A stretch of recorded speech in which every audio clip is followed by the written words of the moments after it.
Before maps, before science, before written history carved its mark into stone, there were stories, not just of creatures, but of spirits.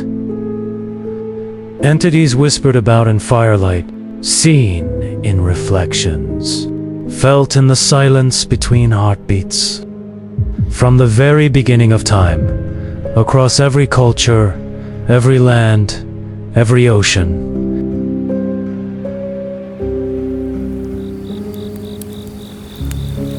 humans have told the same kinds of stories, of something watching, something waiting.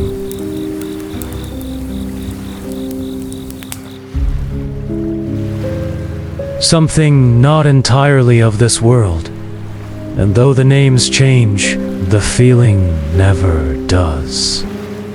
Long before satellites scanned the seas, ancient sailors mapped the unknown with fear. Year unknown, a lone vessel drifts across the North Atlantic, fog swallowing the horizon. Then, movement beneath the surface. Massive, silent, ancient.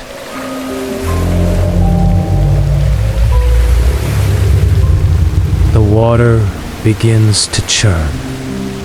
A tentacle rises up from the depths, wrapping the hole like it belongs there.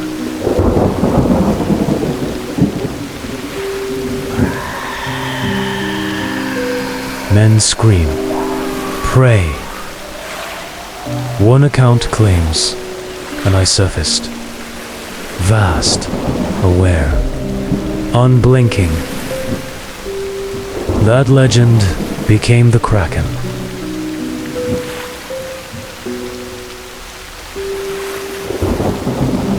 But to those sailors, it was never a legend.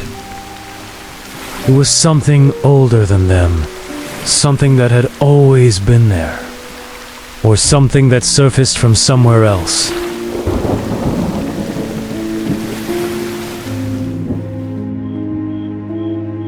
And it's not just distant oceans or faraway mountains. Here in the backwoods of Maine, stories are still whispered, passed down in hushed voices, shared around campfires, spoken only when the night feels just a little too quiet. Because Maine, like so many places across the world, has its own encounters, its own shadows. And just like every culture before it, it knows something is out there. 1967, Northern California.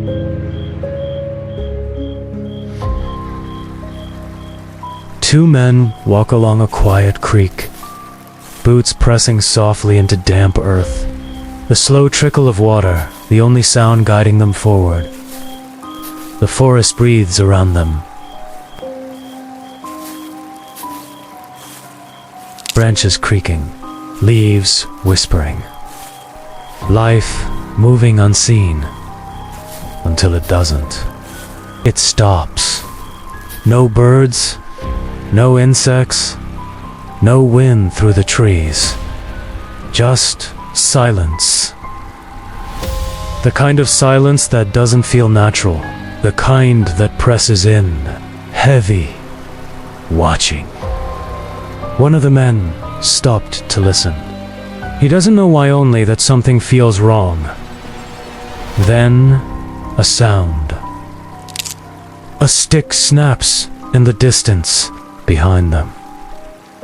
Beside them. No. Ahead. Across the clearing. Something stands. At first, it doesn't make sense. Too tall. Too still. Then the shape forms. A towering figure. Covered in dark, matted hair. Shoulders wide. Arms long. Unmoving. Watching. Its eyes locked onto them. Not curious. Not afraid. Aware. The air feels thick. Hard to breathe. Time stretches. Neither man speaks. Neither moves. Because something deep inside them knows. They've been seen. Not by an animal, but by something that understands them. It doesn't charge. It doesn't flee. It simply shifts its weight. And takes one slow step backward, then another, and another, until the trees begin to swallow it whole. Not running. Not breaking branches. Just fading, like it was never fully there to begin with. And even after it's gone, the silence stays and vanishes into the trees. Not with sound, but as if it slipped between them. That moment became one of the most famous Bigfoot encounters. But what stayed with these two men isn't just about what they had seen, but it's more about what they felt. Himalayan expedition. Early 1900s. They wake 2 tracks. Large, bare, human-like, but impossible. They follow them for miles. Always just ahead. Never seen. No trail back. No point of origin. Just appearing. The locals already knew the Yeti. A presence that walks between worlds.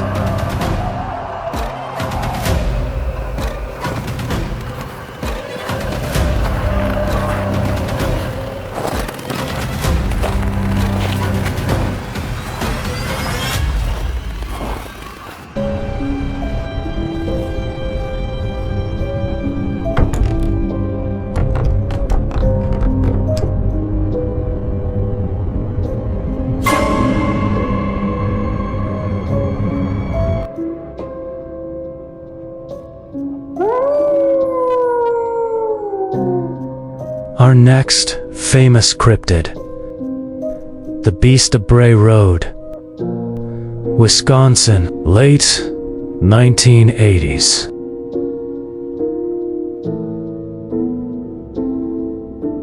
A woman drives alone down Bray Road. Headlights cut through the darkness. Then something appears. At first, just an animal until it moves. It's feeding, but using hands, human hands.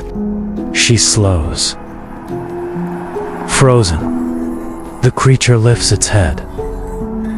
Eyes glowing, a wolf-like face.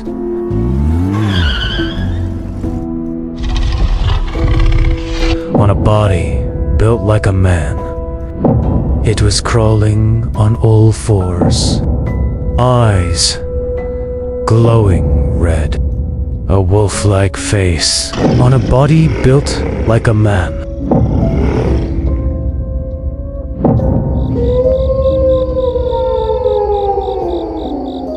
That encounter became known as the Beast of Bray Road across the United States. The stories continue.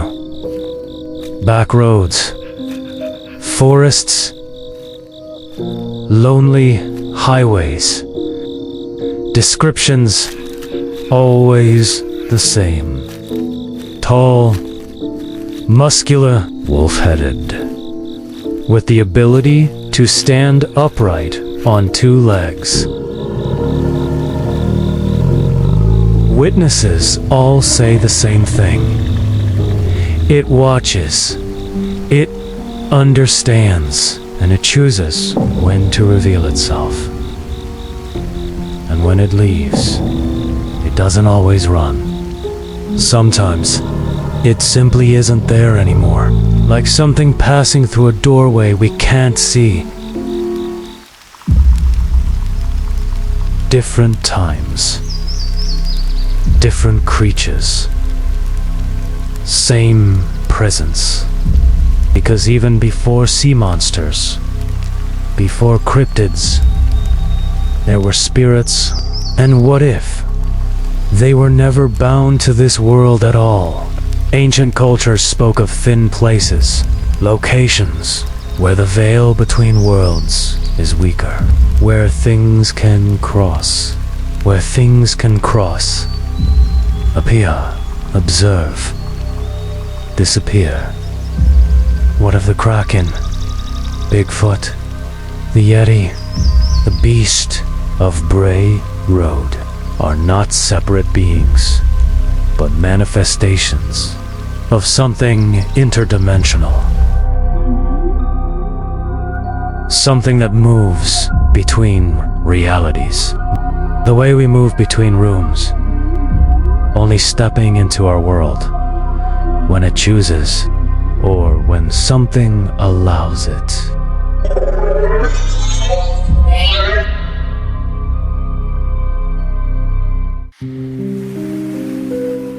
Between the lines of time and space, they move without a single trace. Not born of earth, nor sky, nor sea, but drifting through what we can't see. A step, a glance, a fleeting form, a shadow shifting just before dawn. Not gone, not lost, not truly far. They walk beside us, but hidden where the thin veils are, just out of view. In worlds that touch but don't break through. And every now and then they bend the space between and step back in. Maybe, just maybe, these aren't just legends. Maybe they're not just creatures or spirits, but travelers moving between dimensions, watching humanity from the edges of reality. And every now and then they cross over. Watch closely. Listen carefully, because the truth might not belong to this world at all.